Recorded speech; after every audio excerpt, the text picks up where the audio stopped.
Welcome to Golf Industry Guru and the Gig Podcast, where we interview the best and brightest golf and hospitality leaders on the planet. On today's episode, you will learn some proven real-world solutions that'll help you and your team solve some of your biggest golf business challenges. So stick around for some tips, tools, and training to get you, your people, and your business powered on. Here's your host, James Cronk. Well, hello there, Golf Industry Guru. It is James Cronk back with another Golf Industry Guru podcast, and I am thrilled and excited to have on our podcast today a legend in the golf industry, a mentor of mine for many, many years, a good friend, and really one of the golf industry's most influential leaders, and Jim McLaughlin, the man from a Canadian, now living in Arizona, with Troon Golf. And Jim, it's just a pleasure to have you on the Golf Industry Guru podcast today, and thanks so much for joining us.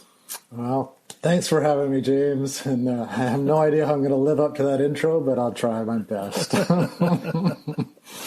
Well, Jim, maybe if you don't mind, I just would love to, when I first bumped into you and really the McLaughlin family with your father at Shaughnessy Golf Club in British Columbia, I remember my first job with you was working in the till at University Golf Club before I eventually had a chance to work with you at other facilities. But if you don't mind, you've had such an interesting journey with regards to your career and various different places and organizations. Would you mind just sharing with our listeners a little bit about your story, your path? Well, yeah, sure. And I think, just on that note, my greatest accomplishment is probably that I survived you on the till. And between you and Eddie, my brother, working the till and keeping us on our toes and the customers on their toes with how you were announcing the first tee at the University Golf Club. Those were some fun days. So we survived that.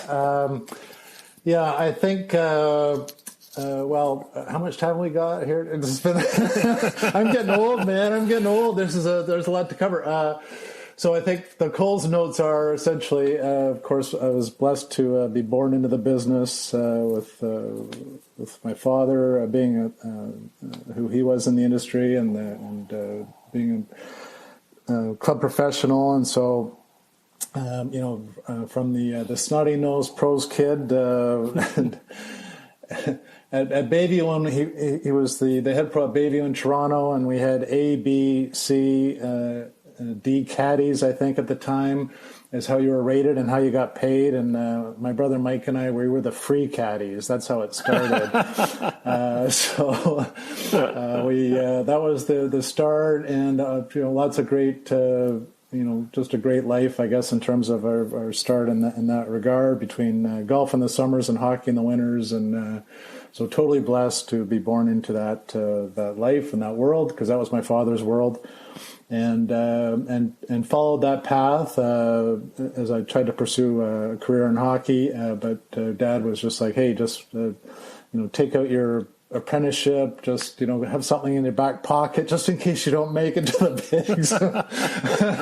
And you want to be follow me into the golf side of things. There's a career there for you. So that's what I did. I did not make it into the bigs, and fell back pretty early to the golf side, and following his footsteps into the club professional side, and started at the Henderson Lake in Lethbridge back in the mid '80s, just out of college. In fact, I left my last year of college early to take the job at Henderson Lake. So I got the great opportunity to have my own head professional position very early, and so from there, I think the journey is to the University Golf Club where we first met. Getting back to Vancouver, and then I think the real opportunity that I had, the game changer for me career-wise, was that my father knew a fellow that was building a top-end golf resort and club in England called East Sussex National, a gentleman named Brian Turner out of Toronto. And I had the opportunity through just being a part of the team and part of drafting behind my father to actually head over there and be the director of golf. And it was a startup of a new facility from construction right through, and that was the game changer for me, because it really opened up a passion for me beyond being a club professional to looking at the whole business of golf and so from that launching point, after a couple of years in England, coming back to Canada, and then through to where I am today, from Intrawest to Troon, and I've really just followed that path and all the opportunities that this industry has given, and so I feel very blessed to have been on that road, and I think that's really where my passion is. It's in the developing and just finding solutions for businesses and in the golf world, obviously, and just being around it is just what I love to do. So so getting near the end here, I guess. I don't know when it's time to retire. Probably at some point, but people keep because a lot of my friends are retiring. They go, "When are you going to retire?" Well, I don't know. I have a pretty good. What would I do? You got a pretty good gig. I have a pretty good life in this. You guys all want to be in the golf industry. I'm already be around golf. I'm already around it. So. And so I think I'm not ready to finish yet. I'm really enjoying what I do and have for a long time. So that's the journey. When I hear about so many of those stops, Jim, my goodness, and I've thought about this when I was putting down some conversation and some questions about our discussion today. For goodness sakes. 6 hours is what we could talk about if when we talk about so many lessons to learn and so many stories to tell, because I remember having a chance to even come see you at East Sussex and play that even that property itself. We could talk about that for a while. What an amazing facility that was. And then obviously your other stops with Intrawest when they were in the golf business and everything else. Jim, just to clarify, so now I know you've been with Troon for many years and you've had various different roles in the privé side of things for Troon. And so what's your focus now with regards to your role at Troon and the tasks and the kind of experiences you get? Yeah, well, so it's been interesting. So with our growth in Troon, and I think that's maybe just a sign of the whole industry in general, but it's we've moved as a company from being very specific to golf to being more of a hospitality brand, if you will, and then now we've just been on the recent tear of purchasing other management companies and not only golf companies, but hospitality-related companies like our Real Food Consulting out of Boston is, to broaden out our food and beverage side, and Cliff Drysdale Tennis, and broaden out that end of it. I mean, so we're much more than just golf. I mean, of course, the core is golf. But I think that whole momentum in terms of the way the business is changing for us and the way we're viewing things, that's led to us starting an advisory services division. And up until a few years ago within Troon, if we were having a discussion with a potential client, it would have been, well, it's the full management platform or really there's really no further conversation. We're just not going to do a little piece of it or answer this part of it. But I think just as our world has changed and our brand and our growth has changed and we broadened out, that's a new ad. So that's what I do with the company. I'm the president of True Club Solutions within Troon.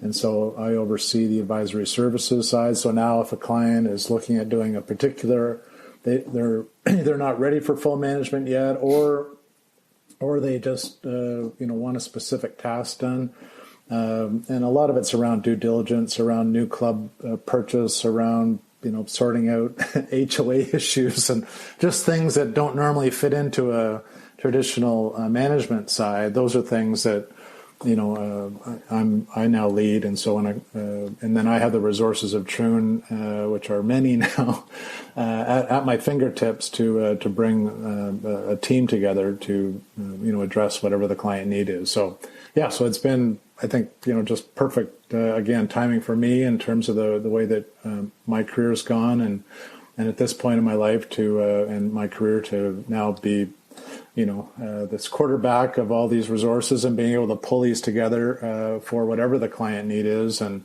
so that's been fun and, again, interesting for me because it's a new experience. I mean, just every time there's and especially with what's gone on recently, as people start to relook at their businesses through a new set of eyes and in terms of what they might want to do going forward.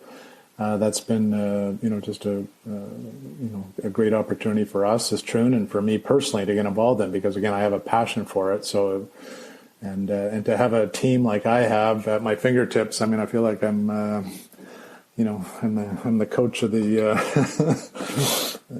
pick your team, but it's a great group of players to have, and I've got a lot of first round draft picks at my disposal that I can bring to the table. So it's great. Yeah, no, that's exciting, and Jim, my goodness, the last 16, 17, 18 months, it's who'd have guessed how this crisis around the world would have impacted our industry, in the club industry, in the golf industry. But listening to us today are going to be a lot of general managers and department heads and people in the golf industry. And what, if I may ask, how would Troon or you kind of describe where we were and where we are, today?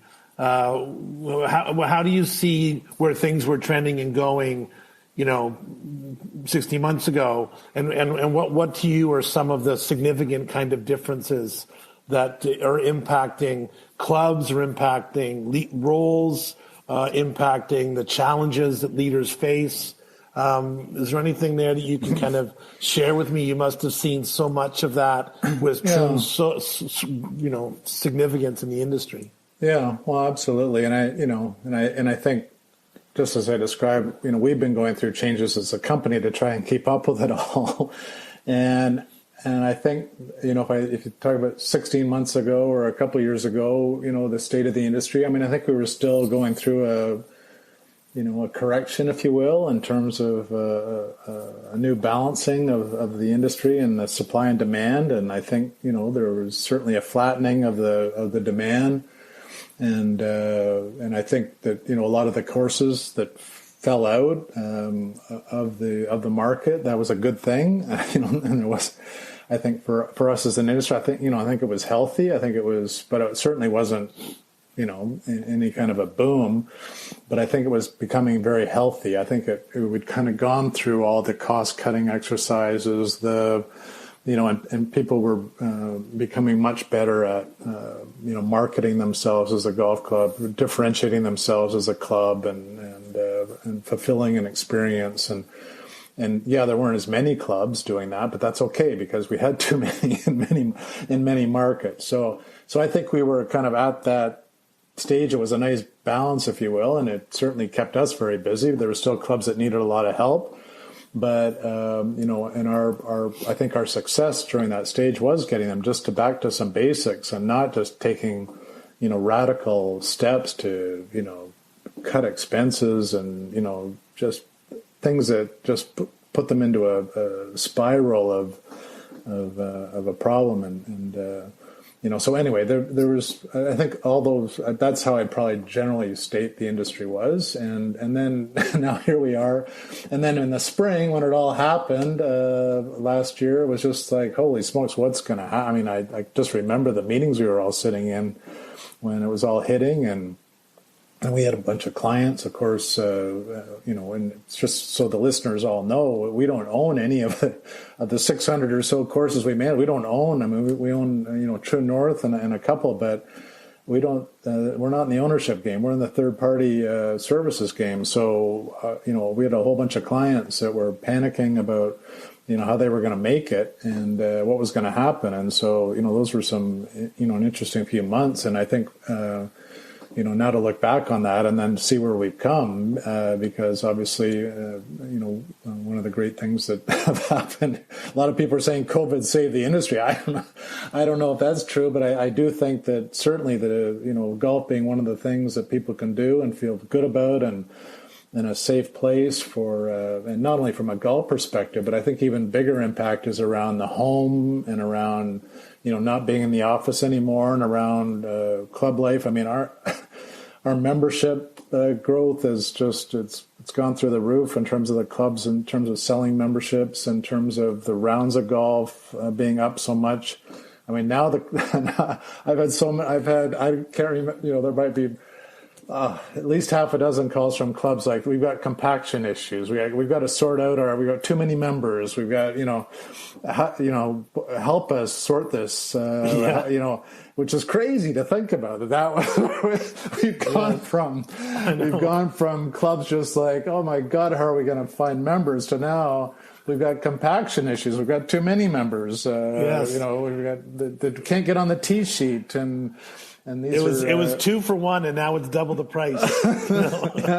Yeah, and try to get a tee time here in Arizona. I mean, good Lord, it's it's tough. It's tough everywhere. So I think So I mean, unbelievable what's happened in this period, and then I think just for us as a company, when you think about what we've gone through, I think that was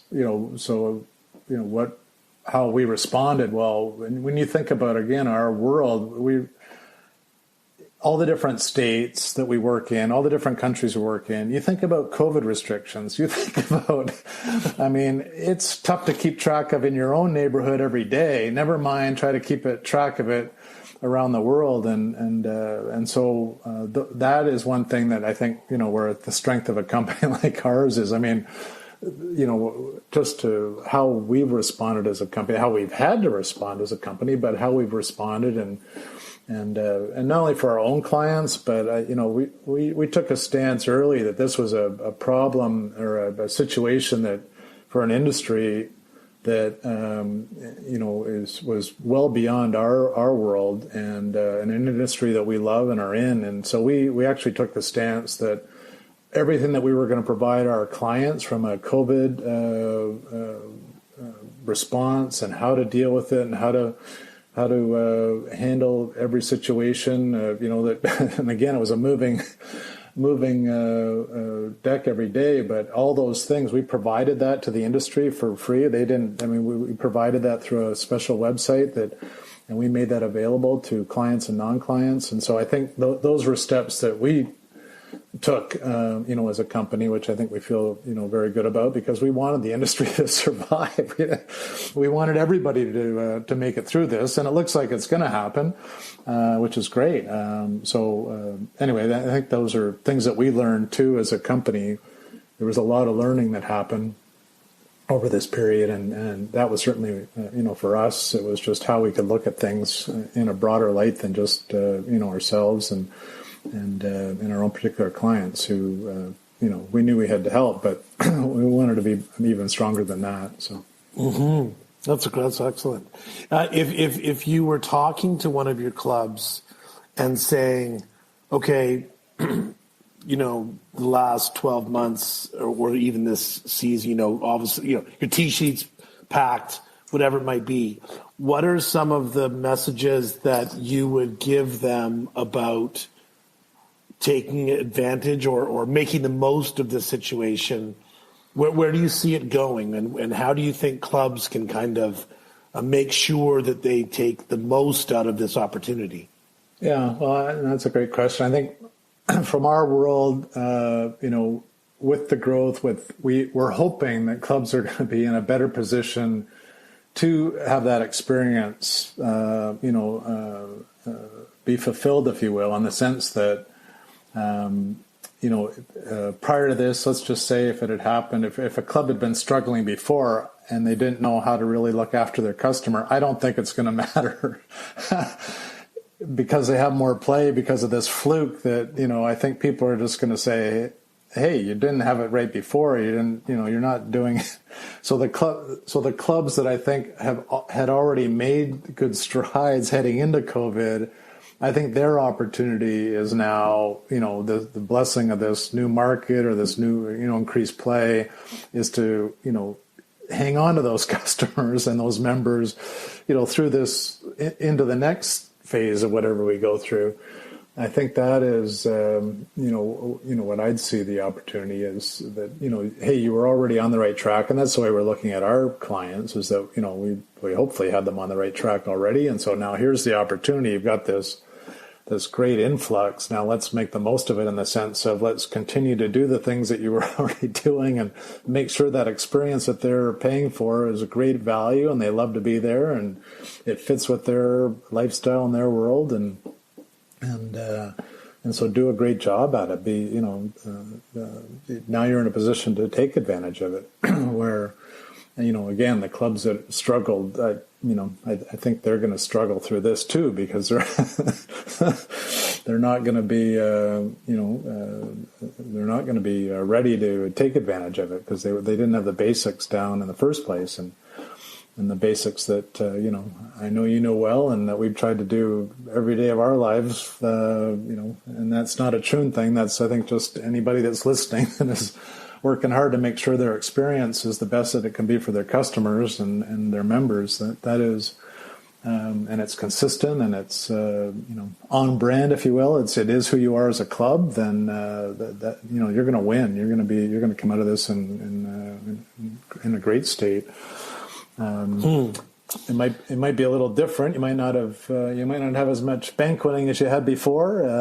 You might not, which maybe is a good thing. I think that's another thing that I think's been a nice aha for the industry is all these clubs that thought their whole world and all these board members that thought their world relied on banqueting and food and beverage. I mean, that was a nice wake up call for them to understand that, yes. Hey, you know what? That's a lot of work and you can actually be way more efficient and deliver a better experience without having so much focus on, non-core business things. So those are kind of interesting things that have happened through this too. Mm-hmm. It's so true. Jim, I've worked for you and long enough and know enough about how even where you are today is because, and you've mentioned a couple times, you use the word experience and we talk about you can't cut your way to success. You can't reduce your experience or your services and your budgets. That's just a downward spiral to death. But when Troon goes into a club that is struggling, right? That is financially struggling. We see this as consultants when we go around and look at a club and they want help, but they don't know how to improve their experience. What are some of the things that you and Troon would focus on when you go into a club and you want them to improve that experience? It doesn't always cost money, obviously, because it doesn't. So how do you what's some advice you would give a club about to look at to improve their experience that doesn't necessarily mean adding valet service? Yeah, well, so I think certainly we've done this enough that I think kind of know the formula. But everybody, and again, so just as you said, the client would come to us and say, "Hey, we need to improve our experience," or we're not happy, or our members aren't happy, or our guests aren't happy, or we're not making it.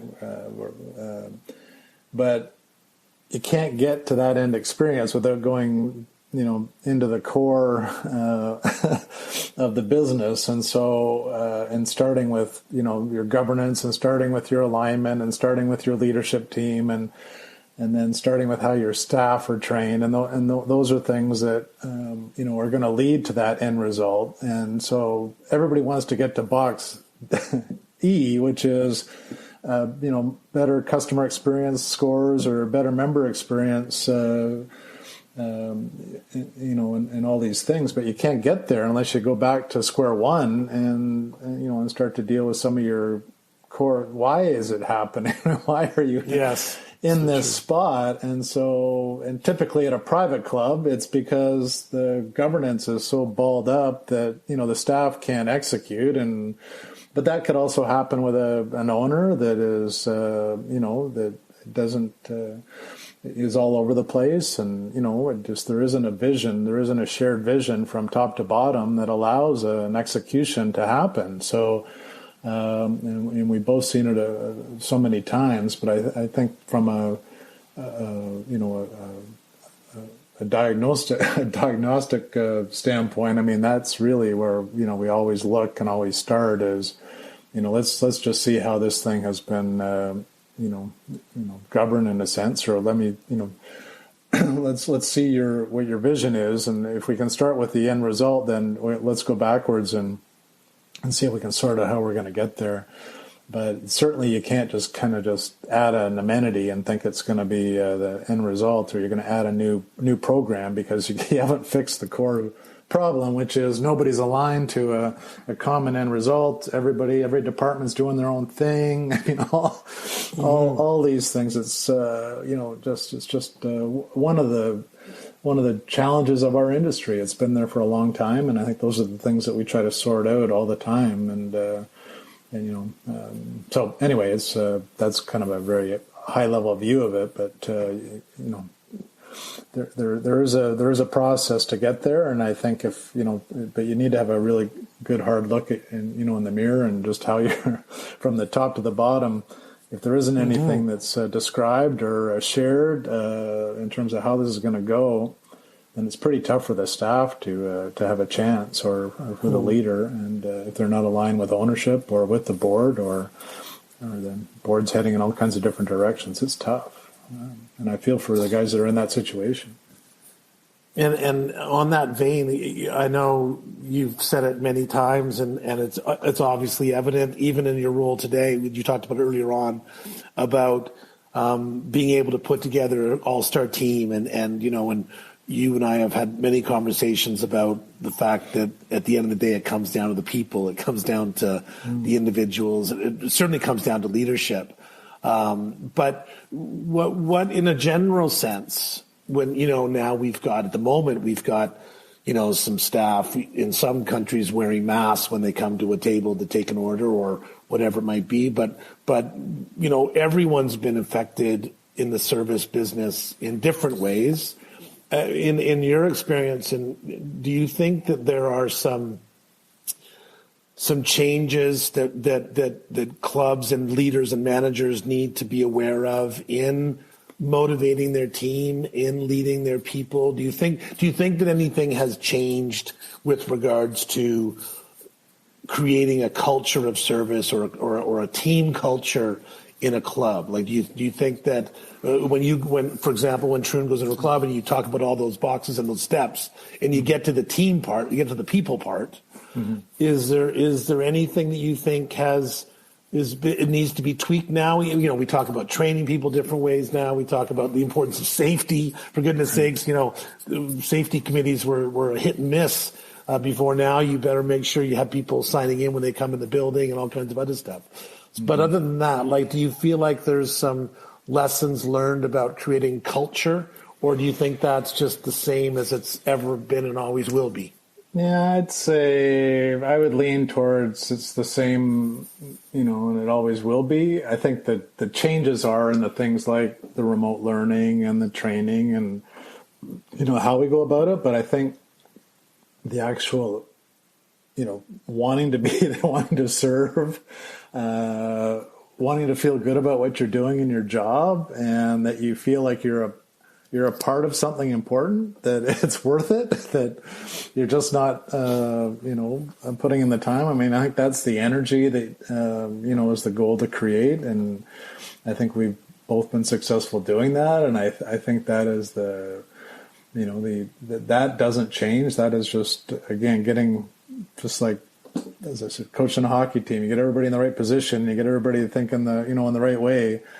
You can see the teams that don't that are playing individually, and versus the teams that do well, that are coached well and are on the same program. So I think that is, that's consistent. I wouldn't say that's changed, but the way we go about it, though, and I know it's tougher now because, you think back to when we were able to, get our energy in a room with the team and put all the departments together and, do the things that we did to create a culture for the clubs that we were at. I can definitely see that is, going to be more of a challenge to do that through a Zoom call. We're all struggling with that. So I think I can see the challenges, but I don't think the end result. I mean, I think the feeling that I'm part of something. I am that there's, I'm here for a reason. That this is something that I'm I feel good about doing every day. And I'm in an atmosphere in a place that is in line with my personal goals and who I am as a person. That that lines up. That is those are the keys. And to get people as I said in the right spot so they have a chance. I mean, we've gone into lots of situations where in our world where you have board members or owners telling you, well, hey. I need to tell you already, this guy's a disaster. Like, you need to get rid of him when you come in, and you need to do this. And we go, hold on, let us have a look. Let us get in and let us just see who these people are. And some of the people that they think are the all-stars, they've been embezzling from them for like 2 years. And then the people that they think are disasters are all of a sudden like, what happened? Oh, well, he had some goals and objectives. He knew exactly what his job was now. He knew what his incentive was. He actually, now the guy performs, and it was the same guy, but because it was aligned and he knew what he was doing, and it just never happened before. And so those are the things that just like, think about that just, that's just the way it is, right? You just, oh, well, remember this happened? Yeah. Oh, yeah. Well, you guys were right. You just, so I think those are the things that we've learned over the years that you just can't, until those things are in place, until people have the right opportunity and they're in the right position to do something, to execute, then if they can't succeed, well, then that's a different story. But that's right. If those things are there, then the basics are there, and they those things again, they hold to me. That's not changing now just because of COVID. In fact, they're even more important. They're even more important than because you've got to put up with a lot to feel good about what you do every day. Putting a mask on and doing the things that you might have to do that are different than your normal deal. So I'd say they're even more important today. So. Mm-hmm. That's awesome. Jim, that's fantastic. And if you don't mind, I got one last kind of question for you. And it just has to do with your, well, you said it a couple times about passion, mm-hmm. and you're obviously so passionate about the industry and have always created passion for people that work for you and work with you and around you. There's going to be listening to this podcast at some point will be a young golf professional or a young food and beverage supervisor or someone that aspires to have a career in this industry, no matter where it goes or where it takes them. What do you think has been one or two of your qualities that you think has led when you eventually one day retire in who knows 10 weeks or 10 years, but when you look back, what do you think are one or two of your qualities that has helped you the most, I guess, in being successful in this wonderful industry that we work in? Well, that's a good question. Let me see. Well, I guess, obviously, I love people, and we've talked about that. You need to obviously be a people person to succeed in this industry.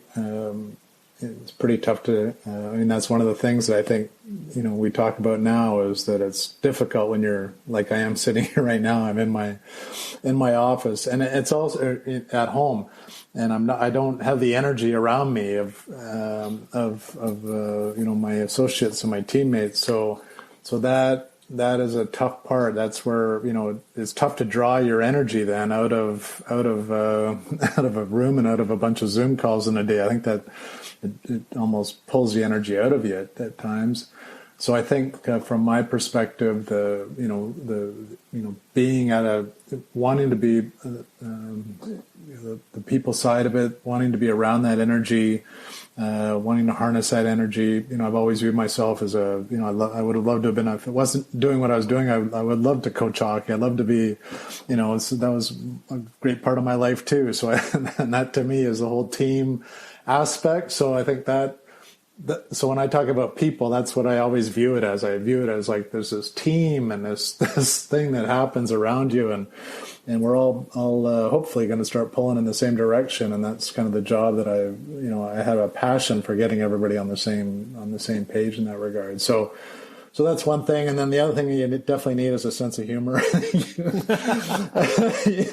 Because this industry will draw, I've seen people just shake their heads and run because it's just like you can't, just some of the things in it just make no sense. And we have things happen at our clubs every single day that you just go, what on earth? How am I supposed to think about that in relation to, wanting to be here and having a career in this when I just saw what happened? And it's very unfortunate. But that from my perspective, you definitely need to have a sense of humor and want to have some fun. You can't take it too seriously, in other words, or else it will drive you absolutely berserk what people are thinking and what different board members are thinking and all these different things. So those are, I guess, where I go with the two things: just a passion for people and team, and then a sense of humor. And we've had a good time. If I could say one thing that and that's what I miss. I miss those days. Those were great days. And if anybody is thinking about moving so here's one of the things I'd throw this out there just to say, if you are thinking about a move and you think, hey, heading towards a management company or a career path that I've had, it's one of the things that I wrestled with is like when you move from the club, there's an energy that you have every day. There's a feeling. You can get out of your office. You're walking into the grill. You're walking to the first tee. You're having a drive around the golf course. You're feeling the passion, the love, everything that's happening for your property. Talking to staff members and talking to guests, and that's a very cool thing. But when you move into a corporate office, I just had a conversation with a guy that worked for us 2 weeks ago, and he was just like, Jim, this is not for me. I need to get back to the field. Like, I just cannot. He's so tied into that energy, and so and I just appreciated that so much about what he came to me and said, because it's so true. I've had to face it myself, and I know you're closer to the ground, the field than I am at the moment. But I think that is the one thing that is, you think about a career, and that's one thing you'll have to wrestle with as you start to make your way. If you do head towards more of a corporate position, like I've done, it does take you away from that front line. You do get to see it. You get to see it at industry. You get to see it when you do visit clubs, but it's just not your everyday where you can head out and see that sun coming down over the over the shadows of the golf course, and you just think this is the greatest place on the planet. That's something I don't get to see every day, and so people have struggled with that. People in our world struggle with it because it's tough to make that switch. To all of a sudden now you're sitting in an office and you're overseeing clubs, and you're not right in the mix. So that's an interesting thing. So I just throw that out there for your listeners, the younger ones, as they start to think about what they want to do in their careers and where they want to go. And I think and it's true, and it's also, I think, an example of the other message too. I think from your journey in this thing, and from what you just talked about there, is for young people to remember that there's lots of options in our industry. I mean, they're really, becoming a sales rep and becoming a trainer, becoming a consultant, becoming a gun for hire, whatever it might be, management companies, the development side. And then, when you learn how to create a team, whether you're coaching a football team or a hockey team or a golf club team, the principles are the same. I think that's the great message. And Jim, you've had so much success in creating great teams, and I think it's just wonderful to have you on the podcast today, and wonderful for you to share your wisdom.